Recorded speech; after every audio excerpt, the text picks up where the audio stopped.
তার পাপ হয়েছে সে কেন শেখ হাসিনার মন্ত্রণালয়ে গেল? আরে বাবা, শেখ হাসিনার মন্ত্রণালয় তো সেনার প্রধানও ছিল, শেখ হাসিনার মন্ত্রণালয়ে তো অনেক সচিবরা ছিল, শেখ হাসিনার অনেক পুলিশ অফিসার ছিল, অনেক মিলিটারি অফিসার ছিল, তাহলে তাদের কি হচ্ছে? এটা তো বিমান দুর্ঘটনা বলবেন না আমাদের শিশু হত্যা বলবেন? তাহলে ওরা কিসের জন্য এখানে আছেন? কেন এখানে আছেন? কি করতে তারা আছেন? আমার 20 জন শিশু এইভাবে নিরপরাধ শিশু মারা যাবে, তার দায় দায়িত্ব কেউ নেবে না? আপনি বলেন যে বাণী হাসপাতালটা করে কি সামন্তলাল কোনো পাপ করেছিল? তার পাপ হয়েছে সে কেন শেখ হাসিনার মন্ত্রণালয়ে গেল? আমন্ত্রণ জানাচ্ছি প্রিয় দর্শক, মানচিত্র নিয়মিত আয়োজন কথোপকথনে। রাজধানীর উত্তরায় মাইলস্টোন কলেজের ভবনের উপরে যে প্রশিক্ষণ বিমানটি বিধ্বস্ত হলো, অবশ্যই আমরা প্রথমে শোক জানাচ্ছি, শোক জ্ঞাপন করছি যারা নিহত হয়েছেন, পাইলট সহ, মাইলস্টোন কলেজের শিক্ষার্থী সহ। এর মধ্যে অনেক ধরনের প্রশ্ন উঠতে শুরু করেছে, এটি কতটা ইউজুয়াল কিংবা আনইউজুয়াল। দুর্ঘটনা তো দুর্ঘটনায়, কিন্তু তার পেছনে অনেক ধরনের রহস্য অনেক সময় লুকিয়ে থাকে। আসলে এর পেছনে কোনো রহস্য আছে কিনা সেই বিষয় নিয়ে আমরা কথা বলবো। আমাদের সঙ্গে যুক্ত রয়েছেন সাবেক সংসদ সদস্য, সাবেক সেনা কর্মকর্তা, মেজর অবসরপ্রাপ্ত আখতারুজ্জামান। আখতারুজ্জামান, আপনাকে স্বাগত জানাচ্ছি আমাদের অনুষ্ঠানে। আমি প্রথম প্রশ্ন করতে চাই যেটি আপনার কাছে, যে এর দায় কার? যেই প্রায় 20 জন মানুষ নিহত হলেন, প্রায় 200 মানুষ আহত হলেন, একটা ভয়ঙ্কর পরিবেশ সৃষ্টি হলো, এর পেছনে আপনি কাকে দায়ী করবেন? আসলে ধন্যবাদ, স্বাগত। কিছু নাই, আজকে অত্যন্ত ভারাক্রান্ত হৃদয়ে, হেভি হার্ট আমি আপনার সামনে আসছি, অত্যন্ত মর্মাহত। এটা তো বিমান দুর্ঘটনা বলবেন না আমাদের শিশু হত্যা বলবেন? এটাকে আপনি কিভাবে জাস্টিফাই করবেন? বিমান দুর্ঘটনাটা অস্বাভাবিক কিছু না, হতেই পারে, কিন্তু শিশু হত্যা হবে না। সেই বিমানটি কেন, কি কারণে একটা বিমান বাহিনীর প্রশিক্ষণ বিমান এরকম স্কুল বিল্ডিং এ গিয়ে পড়বে? তার মানে তার যে সারাউন্ডিং সেফটি মেজারমেন্ট যেটা নেওয়ার কথা সেটা কি নেওয়া হয়েছে? এটা তো আমরা জানি এটা প্রশিক্ষণ বিমান, এটা যে কোনো সময় দুর্ঘটনা হতে পারে। এবং আরো দেখতে পারলাম যেটি পাইলটের আজকে প্রথম একক প্লেন চালানো। আমরা ছোট সময় দেখছেন সাইকেল চালাইতে গেল, প্রথম যখন সাইকেল চালায়, সাইকেল নিয়ে পড়ে, কখনো পুকুরে পড়ে, কখনো রাস্তার ড্রেনে পড়ে, নালায় পড়ে, একা যখন সাইকেল চালাতে যায় তখন সবাইকে সাবধান থাকতে হয়। এই ছেলেটাকে, এই অফিসারটাকে যখন প্রশিক্ষণে পাঠানো হলো, ফ্লাইট লেফটেন্যান্ট, এবং যার কেরিয়ার আমরা দেখতেছি ভালো, সেটা ক্যাডেট কলেজের ছেলে, চৌকস ছেলে, ধরে নিচ্ছি আমরা সেদিন ভালো পাইলট, এবং সে তার প্রাথমিক প্রশিক্ষণগুলো ভালো করেছে, এবং তাকে যখন একা চালাতে দেওয়া হচ্ছে তখন নিশ্চয়ই তার প্লেনটা ভালো করে চেক করা হয়েছে, দেখাশোনা করা হয়েছে অনেক করে, তারপর তাকে সেখানে তাকে বসিয়েছে, তারপরে তার ইনস্ট্রাক্টর নিশ্চয়ই তাকে গাইড করেছে, তাকে বলেছে এবং পরিচালনা করার জন্য তাকে পাঠিয়েছে। এমন তো না সে স্কুলের ছেলের মতো ঘর থেকে বেরিয়ে মা বাবার অগোচরে সাইকেলটা নিয়ে বেরিয়ে বললো নিয়ে বাড়িতে দুর্ঘটনা, তা তো না। একটি প্রশ্ন করি, প্রশিক্ষণের জন্য যে পাইলটরা বিমান নিয়ে বের হন, তার পেছনে আমরা জানি যে আরেকটা, যেমন ইনস্ট্রাক্টর কথা বলছেন, যে ইনস্ট্রাক্টর একটা ফ্লাইটে থাকে বা বিমানে থাকে, এখানে কি তার ব্যত্যয় ঘটেছে নাকি এরকমটা হতে পারে, একা একা ফ্লাই করতে পারে? এখন তো ধরুন প্রশিক্ষণ আধুনিক হয়ে গেছে, এখন তো আপনি ডিজিটাল কন্ট্রোল করতে পারেন, বলতে পারেন, তো একজন ইনস্ট্রাক্টর তো অবশ্যই পিছনে আছে, একজন ইনস্ট্রাক্টর তো তাকে প্লেনটা চেক করে দিয়ে তাকে ফ্লাই করার পারমিশন দিয়েছে। সেই বিমানটি কোথায়? না, সে বিমান থাকে কেন? সে নিচে গ্রাউন্ড থেকে সে ইনস্ট্রাকশন দিচ্ছে, গ্রাউন্ড থেকে সে বলছে। এখন সিমুলেশন করতে পারেন আপনি, এখন আপনি ইন্টারনেটে দেখতে পারেন তার সবকিছু অ্যাক্টিভিটিস, বিকজ এটা এখন সিমুলেশন করা যায়। এখন তো আপনার প্লেনের ছবিগুলো দেখা যাচ্ছে, আপনার তো ডিজিটাল যুগ, এখন তো ওই যুগ না। ওই ছেলেটা কি করতেছে আপনি সেটা তো পুরো প্লেনটাও তো আপনার সিসি ক্যামেরার মধ্যে আছে, সেখানে পাইলট তো দেখতেছে, তার যে ইনস্ট্রাক্টর পাইলট সেও তো দেখতেছে, তাকে ইনস্ট্রাকশনগুলো দেওয়া হচ্ছে, তাই দেখানো উচিত, তাই করা উচিত, সেটাই করা উচিত। কিন্তু এখন যদি যেভাবে আমাদের বিমান বাহিনীর বেপরোয়া ভাব দেখতেছি, যে সমস্ত কথাবার্তা আজকে শোনা যাচ্ছে, মানুষ বলতেছে, সেগুলো বলার আগে আমি বলতে চাই, আজকে কিন্তু আমরা আগামীকালকে জাতীয় শোক দিবস ঘোষণা করেছি, কিন্তু জাতীয় কোনো অ্যালার্টনেস দেখতে পাচ্ছি না। কয়েকশো ছেলে মেয়ে আজকে মিসিং, তারা কে কোন হাসপাতালে আছে জানতে পারছে না, হচ্ছে হাল্লাগুলা চলতেছে। তারপরে দেখা গেল যে আর্মি কেন প্রম্পট অ্যাকশন নিয়েছে, কেন তাড়াতাড়ি গিয়েছে, মিডিয়া কেন তাড়াতাড়ি কভার করেছে, এইটা নিয়ে অনেক অনেক কথা বলছেন। এখানে সেনাবাহিনীকেও দোষারোপ করার একটা প্রচেষ্টা নেওয়া হচ্ছে, অর্থাৎ সেনাবাহিনী কেন এত তাড়াতাড়ি চলে গেল, কারণ সেনাবাহিনীর কাছে ঘটনাটা ঘটেছে, খুব দূরেও না। এখানে সেনাবাহিনী অলরেডি মাঠে আছে, তারা বসে থাকে অর্ডারের জন্য, তারা গিয়েছে, আমি সেটা যাচ্ছি। কিন্তু আজকে আপনাদের মিডিয়া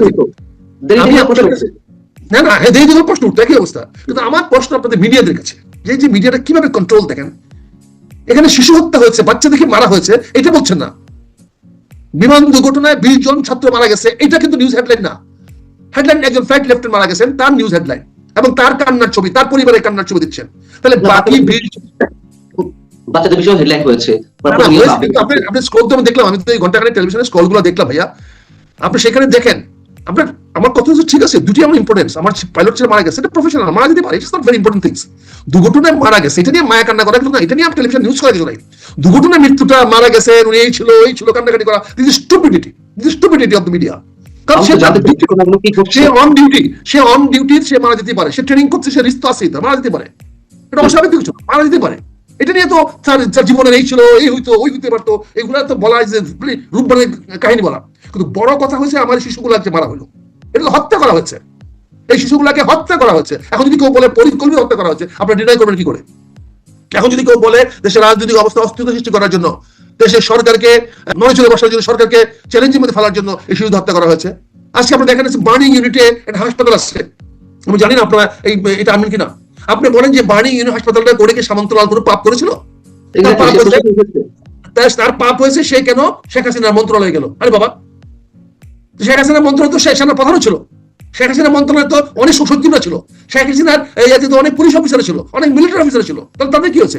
এখন সামন্তলালকে আপনারা আজকে এই ক্রাইসিস পর্যন্ত তাকে আপনারা নিয়ে আসেন নাই, যে একজন এক্সপার্টাইজ বিল্ড আপ করছে। এবং আপনারা জানেন যে গত সাভারের বার্নিং কেসের পরে তার যে আউটস্ট্যান্ডিং পারফরমেন্স, এবং তারই কারণে একটা হাসপাতাল হয়েছে। আজকে আপনি এই প্রশ্নটা স্বাভাবিক আসবে মানুষের কাছে। মানুষ লিখছে সামাজিক যোগাযোগ মাধ্যমে সামন্তলাল সেনা অপরাধকে, এবং তিনি বিশ্ব সেনা একটি হসপিটাল নির্মাণ করেছেন। এখন সেই হসপিটালের নাম শেখ হাসিনা বার্ন ইনস্টিটিউট, অথবা তিনি শেখ হাসিনা মন্ত্রী পরিষদের সদস্য ছিলেন, এই জন্য তার নামে হত্যা মামলা দিয়ে দেওয়া হলো, তিনি সম্ভবত আত্মগোপনে আছেন। তো এখন এই ক্রাইসিস মোমেন্টে তার শরণাপন্ন না হয়ে এখন সরকারের পক্ষ থেকে বলা হচ্ছে, উপদেষ্টারা বলছেন বিদেশ থেকে এক্সপার্ট নিয়ে আসা হবে যারা অগ্নিদগ্ধ হয়েছে তাদের চিকিৎসার জন্য। এটা কোন ধরনের মানসিকতা আমাদের, আর তার অপরাধটি কি? না, আমাদের তো আরো সামন্তলাল ছাড়া, কিন্তু সামন্তলাল তো আমাদের যদি গ্রেফতার করা হচ্ছে, সে তো গ্রেফতার আছে, তাকে তো আমরা হাসপাতাল থেকে এনেও তাকে চিকিৎসা করাতে পারতাম, বা তাকে আমরা যদি আজকে আমার জাতীয় প্রয়োজনে তাকে সাধারণ ক্ষমা ঘোষণা করে ঘোষণা দিতে পারতাম। আপনি আসেন দেখেন, আপনি এই যে আমাদের রাজনীতিটা প্রতিহিংসা রাজনীতি শুরু হয়েছে, আজকে কষ্ট লাগে। এই ছেলেগুলো কি অপরাধ এই বাচ্চাগুলা যারা আপনার নিরাপত্তা পারলেন না, তারা স্কুলে পড়াশোনা করতে গেছে, প্লাস 3-4 ছেলেরা ক্লাসরুমে বসে আপনাদের দুর্ঘটনার কারণে মারা যাবে, আর আপনারা এখানে টেলিভিশনে আপনার নাচ গান দেখাবেন, আপনারা বিভিন্ন অনুষ্ঠান করে বেড়াচ্ছেন, আপনারা আলোচনা করে বেড়াচ্ছেন। আমরা দেখলাম না আমার প্রধান উপদেষ্টা সাহেব দৌড়ে সেখানে যেতে, আমি দেখলাম না আমার স্বরাষ্ট্রমন্ত্রী সেখানে যেতে, আমি দেখলাম না আমার স্কুল এডুকেশন শিক্ষামন্ত্রী সেখানে যেতে। তাহলে আমরা কিসের জন্য এখানে আছেন? কেন এখানে আছেন? কি করতে তারা আছেন? আমার 20 জন শিশু এইভাবে নিরপরাধ শিশু মারা যাবে, তার দায়িত্ব কেউ নেবে না, তার দায় কাউকে করবেন না। আর পাইলটের কথা বলবেন, বিমান দুর্ঘটনা হয়েছে, it is a news headline. আপনার বিমানটা ওখানে কেন দিল? আপনি কেন ঢাকা ক্যান্টনমেন্টে বা ঢাকা এরকম পরিবেশে প্রশিক্ষণ করাচ্ছেন? কেন? কি ধরনের প্রশিক্ষণ দেওয়ার মতো অবস্থা কি আমাদের দেশের এয়ারফোর্স অফিসারদের মাথায় নাই? আপনি ঢাকা এয়ারপোর্টের পাশে আপনার সচিবালয়, ঢাকা এয়ারপোর্টের পাশে আপনার প্রধান উপদেষ্টা অফিস, 3-3টে সেনা প্রধান থাকেন ক্যান্টনমেন্টে, আমার কয়েক ডজন জেনারেল থাকে ক্যান্টনমেন্টে। আজকে এটা বলেন, এরকম একটা জায়গাতে আপনি কি করে এখানে বিমানের প্রশিক্ষণ দেন? এখানে কেন ঢাকা শহরে কেন একটা সোলো ফ্লাইট মতো এরকম ঝুঁকিপূর্ণ হবে? আমি তো দাবি করবো বিমান বাহিনীর প্রধানকে ফাঁসিতে লটকানো উচিত। আমি দাবি করবো, আর্মি অফিসার, আমি দাবি করবো এই 20টি হত্যার দায় বিমান বাহিনী প্রধানকে নিতে হবে। উনি কেন অ্যালাউ করলেন ঢাকা শহরের মধ্যে এরকম একটা সোলো ফ্লাইট চালানোর জন্য? এত উত্তরা এলাকাটা কত গিঞ্জি দেখেন, আপনার প্লেনটা উঠলেই আপনি কচুক্ষেত, প্লেনটা উঠলেই আপনার ক্যান্টনমেন্ট, প্লেনটা উঠলে আপনি এদিক দিয়ে ওদিক দিয়ে করলে আপনার কি বলে যদি দক্ষিণ দিকে যান তাহলে দেখেন আপনার ফার্ম গেট, তেজগাঁ, কত। আবার যদি আমি উত্তর দিকে যান, করতে চাই সেটা হচ্ছে এই বিমানটি নাকি F7 ফাইটার 2006 সালের মডেল, এবং F7 BGI যেটি ভেঙে পড়েছে, বিধ্বস্ত হয়েছে, সেটা 2022 সালের ভার্সন। মানে এই শ্রেণী বিমান এখনো দেশে ব্যবহার করা হয় কিভাবে, সে প্রশ্নটি উঠেছে। সেটা জবাব দিবেন আমাদের সরকার প্রধান, হয়তো উনি বললেন 11 মাসে আসছে, আমি কি জানি। কিন্তু আমি বিমান বাহিনী প্রধান দায়ী করতে চাই, উনি অ্যালাউ করলেন কেন এটা সোলো ফ্লাইট ঢাকা ক্যান্টনমেন্টের বিমান থেকে চালানোর মতো? উনি কি করে পারমিশন দিলেন? এই পারমিশন উনি দিয়েছেন, ওনার পারমিশন ছাত্র হয় নাই। উনি কি বোঝা যাচ্ছেন এখানে? অথচ ঢাকা এয়ারপোর্টে দেখেন, আমার তেজগাঁও এয়ারপোর্টে কি বানানো হয়েছে? আপনি ঢাকা এয়ারপোর্টের চারপাশে ওনারা আনন্দ বিহারে জায়গা বানাচ্ছেন। এই ক্যান্টনমেন্টের এই জায়গাটা, এয়ারপোর্টের জায়গাটাকে দেওয়া হয়েছে আনন্দ বিহারে জায়গা বানানোর জন্য, এটা দেওয়া হয়েছে বিমানবন্দরের জন্য। বিমানবন্দর যদি প্রয়োজন না হয় আপনারা ছেড়ে দিবেন, এয়ারফোর্স সম্পত্তি তো না, এটা প্রতিরক্ষা মন্ত্রণালয়ের সম্পত্তি, এটা বিমান বাহিনীর সম্পত্তি না, এটা মিলিটারি এক্সচেঞ্জ অফিসের সম্পত্তি, এটা কোনো বাহিনীর সম্পত্তি না, এটি হলো সেনা নিবাসের সম্পত্তি। এখানে আপনারা কেন এই ধরনের কাজগুলা করবেন? এবং সেখানে আপনারা এখানে আনন্দ বিহারে জায়গা বানিয়েছেন, এবং অনেকে বলতেছে আজকে, যেটা আমি শুনতেছি সবার কানে কানে, সবাই মুখে মুখে বলতেছে, আমাদেরকে বলতেছে, বলেন না কেন, আপনি কিছু বলেন না কেন? প্রশিক্ষণের টাকা নাকি ব্যবহার করা হয় না? বিমানের যে প্রশিক্ষণ টাকা দেওয়া হয় সেগুলো দিয়ে তারা ওই ডেকোরেশন পিস বানায়। ঢাকা ক্যান্টনমেন্টে বিভিন্ন বিমান বাহিনীর বিভিন্ন ইমারতের তারা ট্রেনিং এর টাকা দিয়ে তারা ইমারত বানায়। এটা আমি জানি না কতটা সত্য, কিন্তু আমাকে জানাচ্ছে অনেকে যে আপনারা এগুলো বলেন না কেন, আপনারা এগুলো দেখেন না, আপনাদের চোখ নাই, কি হচ্ছে এগুলো? আপনারা সবাই অন্ধ হয়ে গেছেন, সবাই কি ভীত হয়ে গেছেন? বিমান বাহিনীর প্রধানকে আমাদের ভয় করতে হবে। সব বাঘের বাচ্চা হয়ে গেছে বাংলাদেশে, তাকে আমাদের ভয়ে ভীত থাকতে হবে। টাকা ক্যান্টনমেন্টের মধ্যে সে যা কি করতেছে এগুলা আপনি যদি দেখেন স্যার, টাকা সারা কুর্মিটোলা এয়ারপোর্টটাকে সে কি বানিয়েছে, একটা পার্ক বানিয়ে ফেলেছে সে, এবং সেখানে সাধারণ মানুষ যেতে পারে না। কার জন্য? তোমার কে দিয়েছে এগুলা? এবং এই প্রশিক্ষণ বিমান সোলো ফ্লাইট স্যাংশন দিয়েছেন বিমান বাহিনী প্রধান, এবং তাকে সাহায্য করতে গিয়ে আজকে সেনা প্রধান পর্যন্ত কন্ট্রোভার্সি হয়ে যাচ্ছে।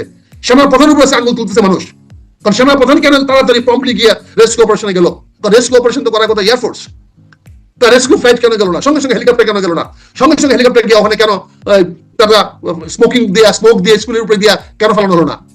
কেন সেখানে কার্বন ডাইঅক্সাইড নিয়ে ফেলে দিয়ে ওগুলোকে বন্ধ করা হলো না? কি কারণ হলো না? তার হেলিকপ্টার কোথায় ছিল? হয়তো কাছাকাছি কেন যেতে পারলো না? এগুলা বিমান বাহিনীর প্রধানকে জবাব দিতে হবে, আমাদের কথা বলতে হবে। আমরা এত ভীত হয়ে থাকলে তো হবে না। গত 20 বছরে 15 বছরে বিমান বাহিনীর প্রশিক্ষণের টাকা কোথায় গেছে আমরা হিসাব চাই। পরিষ্কার বলছি বান্না সাহেব আপনার কাছে, কে আমাকে কি বলবে আমি জানি না, আমাকে জনগণ জানতে চাচ্ছে, আমাকে অনেক অফিসার ফোন করে বলতেছে বলেন না করে এগুলা। আমরা জানতে চাই কেন প্রশিক্ষণের টাকা ব্যয় করা হচ্ছে না, কেন উইদাউট ইনস্ট্রাক্টর অন্য সলো ফ্লাইটে পাঠিয়ে দেওয়া হলো তাকে, কি কারণে? এই ছেলেটার জীবন বড় কথা না, বড় কথা হচ্ছে এই যে 200 ছেলে যে আজকে মৃত্যু যন্ত্রণায় কাতরাচ্ছে, তার জবাব কে দিবে? কে দিবে তার জবাব? আমরা জবাব চাই, বিমান বাহিনী প্রধানের জবাব চাই, ফাঁকি চাই। এই 200 ছেলে মেয়ের কাতরানোর এই কষ্ট আপনাদের গায়ে পৌঁছে না? আপনাদের কানে যায় না?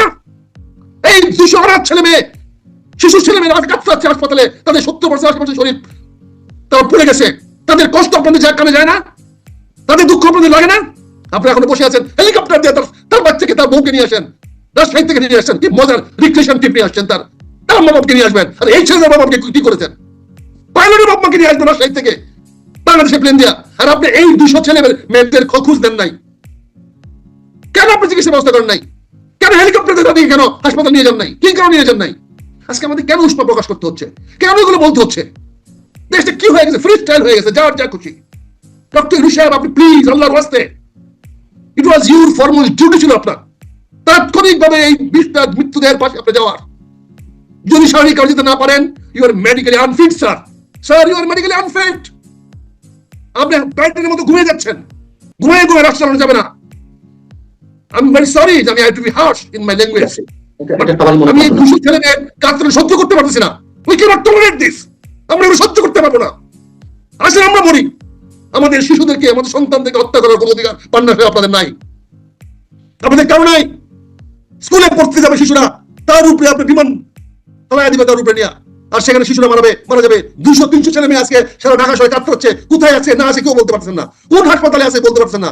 কোন হাসপাতালকে আপনি ইমার্জেন্সি ডিক্লেয়ার করেন নাই, কোন হাসপাতালকে রেস্কিউ স্টেশন বানান নাই, ডাক্তারদের ইমার্জেন্সি ডিক্লেয়ার করেন নাই, আপনি ডাক্তারদেরকে নিয়ে আসেন নাই। কেন আপনি উত্তরাতে সকল হাসপাতালগুলোকে ইমার্জেন্সি ডিক্লেয়ার করতে পারতেন না? ক্যান্টনমেন্টে সিএমএইচ এয়ারফোর্সের ছিল, পারতেন না? আপনি ওখানে সামন্তলাল না আসে পারতেন, সামন্তলাল, কিন্তু আপনি বার্নিং ইউনিট অনেক ডক্টর আছে, কেন আপনি সদস্য অ্যাম্বুলেন্স দিয়ে তাদেরকে সরাসরি নিয়ে গেলেন না? এই শিশুদের কান্না আপনাদের কানে যায় না?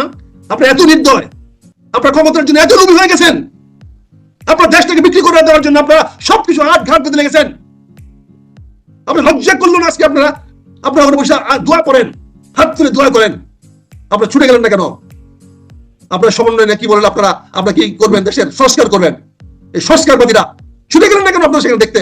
ও বাচ্চাদের ওরা দোয়া করেন, আপনি হাত তুলে দোয়া করলে একেবারে ওরা ভালো হয়ে যাবে কেন? বলতবাজি করেন, বলতবাজি দেখেন আপনারা। কাজে আপনাদেরকে আমি তীব্র ভাষায় প্রতিবাদ জানাচ্ছি, এবং তীব্র ভাষায় আমি বিমান বাহিনী প্রধানের শাস্তি কামনা করছি। কারণ তিনি কেন ঢাকা শহরের মতো জায়গাতে একটা সোলো ফ্লাইট করার জন্য, একটা ফার্স্ট ফ্লাইট তাকে চালানোর মতো অনুমতি দিলেন? এর দায় নিতে হবে। আমরা ইমিডিয়েটলি তাকে ওএলজি দেখতে চাই, আমরা আজকের মধ্যে তাকে অবসান দেখতে চাই। We want he should be removed immediately. আমরা শুনলাম তিনি এবার নাকি তুরস্কে গেছেন আজকেই, এটা শুনতে পেলাম হঠাৎ করে। He should be called back and he should be removed from this post. That is disgrace. সে কেন অনুমতি দিল এই ঢাকা শহরের মধ্যে একটা সোলো ফ্লাইট, একটা পাইলট, একটা ফার্স্ট নোভিস পাইলট, এবং first trip, the first round, সে কি করে পারমিশন দিল? সে মানুষকে মানুষ মনে করে না? জি, আমি একটু 2 মিনিটের মধ্যে শেষ করবো। অনেক ধরনের গুঞ্জন, অনেক ধরনের গুজব হচ্ছে। সেই জায়গা থেকে যদি আমি আপনাকে প্রশ্ন করি যে দুর্ঘটনা তো দুর্ঘটনায়, তারপরেও যদি বলছিলাম যে এর পেছনে অনেক রহস্য থাকতে পারে, কোনো দুর্ঘটনার পেছনে কোনো দুর্ঘটনার পেছনে নানান ধরনের ডিজাইন থাকতে পারে। আপনি কি মনে করেন যে এর পেছনে আসলেই কোনো ষড়যন্ত্র আছে, যারা ষড়যন্ত্রের বিভিন্ন ধরনের প্রশ্ন করছে? দেখেন, যে কোনো কিছু পিছনে মানুষ ষড়যন্ত্র খুঁজতে পারে, কিন্তু এখানে আমি তিনটা জিনিস দেখতে পাচ্ছি, যেই তিনটা জিনিস আমাদের গ্রস ভায়োলেশন হয়েছে। একটা হলো এই ফ্লাইটটি, এই ট্রেনিং প্রশিক্ষণটা দেওয়ার জন্য অনুমোদন কেউ দিয়েছে। ঠিক আছে, ওগুলো তো আপনি বলেছেন। এখানে হয়তো এই যে আমি আজকে বিমান বাহিনী প্রধানের উপরে যে চড়াও হয়েছি বা কথা বলতেছি, হয়তো এইটা মনে অনেক মধ্যে ষড়যন্ত্রে তাকে আমরা সরানোর জন্য বলতেছি, তার ব্যর্থতাকে আমরা হয়তো এভাবে আমরা দেখতে পারি। কিন্তু তার আগে এইসব বিষয় নিয়ে কোনো ষড়যন্ত্রের কোনো, যেমন এটি কতটুকু সত্য আমরা জানি না, যেমন একটি বিষয় খুব ভাইরাল হয়েছে, অ্যানোনিমাস মেইন পেজ নামে একটা ফেসবুক পেজ, সেখানে গত 19 তারিখে একটি পোস্ট দেওয়া হয়, এই school building will collapse leaving lots of kids lifeless. We see a terrible disaster fast coming. This will be as a result of poor maintenance of the building. কোন building এর কথা বলেছে আমরা জানি না, পুয়ার মেইনটেনেন্স এর কথা বলা হচ্ছে। এটা খুবই ক্লিয়ার। শুনেন, আমাদের শিক্ষামন্ত্রী যিনি আছেন, তিনি ইন্টারন্যাশনাল রিফিউজির অর্গানাইজেশনের একজন লোক। ইন্টারন্যাশনাল রিফিউজি যারা হ্যান্ডেল করে, they are all criminals, all international criminals. তারা মানুষকে এক দেশ থেকে আরেক দেশে পাচার করে, এক দেশ থেকে আরেক দেশে পাচার করে। এটা হলো ক্রিমিনাল অ্যাক্টিভিটিস। যারা আমরা দেখবেন যে রিফিউজিস যারা হ্যান্ডেল করে, রিফিউজি মানে কি, এক দেশ থেকে ইমিগ্রেশনে তো অনেকে কাজ করে। He was the refugee in charge. Now এখন নতুন করে কাজ করার জন্য কি হচ্ছে, স্কুল বিল্ডিং নতুন করে করতে হবে, নতুন করে বানাতে হবে। ফলে এটা তো হতে পারে, স্বতন্ত্র দিতে পারে, স্কুল বিল্ডিং গুলো পুরনো হয়ে গেছে, নতুন করে করতে হবে, নতুন করে করতে গেলে নতুন করে সামান্য কয়েক কোটি টাকা লাভ করার জন্য এতগুলো হত্যাকাণ্ড করা হবে, এটা কি মারা যায়? লাভ না, হাজার হাজার কোটি টাকা লাভ। আপনি এখন দেখেন কি হবে, সকল স্কুল কলেজ গুলোকে এখন করা হবে। এখন দেখবেন আবার এগুলোকে নতুন করে ফায়ার ব্রিগেড আনা হবে, নতুন করে বা কেনাক বেচা শুরু হবে, নতুন করে আবার স্কুল বিল্ডিং গুলাকে নতুন করে করা শুরু হবে। আবার দেখবেন বিভিন্ন দেশে হাজার হাজার কোটি টাকার তো ব্যবসা শুরু হয়ে গেল আজকে। এটা তো শিক্ষামন্ত্রী জন্য সহজ হয়ে গেল, রিফিউজিরা ব্যবস্থা করে দিল। কাজে এই যারা করে এরা তো ওই লাইনের লোক। এটা ছবি দেখলে বোঝা যায় যে ইন্টারন্যাশনাল র্যাকেটিং। এবং তারা শিক্ষামন্ত্রীকে এডুকেশন বাজেটে এই ইমিডিয়েটলি বিল্ডিং গুলো রিপেয়ার করার জন্য করা হয়েছে। এই রিফিউজি প্রপাগান্ডা আমরা অনেক দেশে দেখেছি, এরকম প্রপাগান্ডা করে লেবাননে হয়েছে, সিরিয়াতে হয়েছে, ইরাকে হয়েছে, রোহিঙ্গাতে হয়েছে, আমরা ইস্ট তিমুরে হয়েছে, আমরা সুদানে দেখেছি, এরকম তো অহরহ দেখতেছি। আমরা হাইতি দেখেছি, ইথিওপিয়া দেখেছি। এই রিফিউজি যারা কন্ট্রোল করে, দে আর দি অ্যানাদার মানে বিগেস্ট মানে পৃথিবী মাফিয়া। রিফিউজি কন্ট্রোল যারা করে, বুঝেন না, এদিকে কেউ অস্ত্র দেয়, কেউ খাদ্য দেয়, কেউ ওষুধ দেয়, এটা বিগ বিজনেস। এখানে আমার রিফিউজি মিনিস্টারকে, রিফিউজি পার্সন এক্সপার্ট কি মানে শিক্ষার উপদেষ্টা, is good friend of mine, আমরা একসঙ্গে চলেছি করে, কিন্তু উনি he is a wrong person to be education minister. সে রিফিউজি নিয়ে কাজ করছে। মানুষের দুঃখ দুর্দশা নিয়ে যাদের ব্যবসা, যাদের আয় রোজগার, মানুষের কষ্ট, মানুষের দুঃখ, তাদের কাছে 200-500 ছেলে মেয়ের মৃত্যু কিছু না। তার মৃত্যুর মাধ্যমে তো তারা আয় করে। মৃত্যু হলে রিফিউজি এক দেশ থেকে আরেক দেশে যায়, সেখান থেকে হয়। কাজে এখানে এটা তো ষড়যন্ত্র বলবেন না, এটা পরিকল্পিত। এটাও শিক্ষামন্ত্রীর যে বেস্টেড ইন্টারেস্টেড গ্রুপ আছে, শিক্ষা সচিব দেখেন না শিক্ষাকে, এগুলোকে দেখেন, আইডেন্টিফাই করেন, এগুলোকে বলেন, জনগণের সামনে পরিষ্কার করেন, এক্সপোজ করেন এদেরকে। এরা কারা, কোত্থেকে আসছে, what is the background, please see. এই বাংলাদেশে পানি ঘোরা করে এখন যে যেরকম ভাবে পারতেছে কামাই করার নতুন করে চেষ্টা করতেছে। আমি আবার আপনাকে বলছি, এটাকে উড়াইয়া দিয়েন না। এই নিউজ গুলো যদি আমি মনে করি ফেক, ডেলিভারেটলি ইন্টেনশনালি করা হচ্ছে উইথ দ্য পারপাস, কারো পারপাস সার্ভ করে দেবে। আমি শিক্ষামন্ত্রীর কাছে বলবো, আই ওয়াজ এক্সপেক্টিং হিম, সবার আগে উনি স্কুলে যাওয়া উচিত ছিল। He has failed to go, he has no right to remain as education minister, adviser. আমি প্রতিবাদ করবো। ধন্যবাদ আপনাকে। দায়িত্বশীলতা জায়গাগুলো অবশ্যই দৃশ্যমান করতে চাই সবাই নিশ্চয়ই। এবং আপনি যে কোশ্চেনগুলো অ্যারাইজ করেছেন সেগুলো নিশ্চয়ই কোনোটি একেবারে মানে অযৌক্তিক কিছু তা নিশ্চয়ই নয়। এবং হয়তো কিছু বলেছেন, ক্ষোভ থেকে বলেছেন, এবং আমরা চাইবো নিশ্চয়ই এগুলো কোনো কিছুই যে আশঙ্কাগুলো করা হচ্ছে শিশুর জীবনে কি আপনি ক্ষোভ সঞ্চয় করবে না? অবশ্যই না, আমি বলছি আপনার মানসিক অবস্থা নিশ্চয়ই এরকম অসংখ্য মানুষের যন্ত্রণা হচ্ছে, ভিতরে ছটফট হচ্ছে, মৃত্যুর মধ্যে কাতরাচ্ছে। এদের জন্য খুব কেন? আমি তো পারলে আমি মেরে ফেলতে পারছি চাই ওদেরকে, ওই যে ব্যর্থতার জন্য হয়েছে। আমার যে ক্ষমতা তো I would have killed them.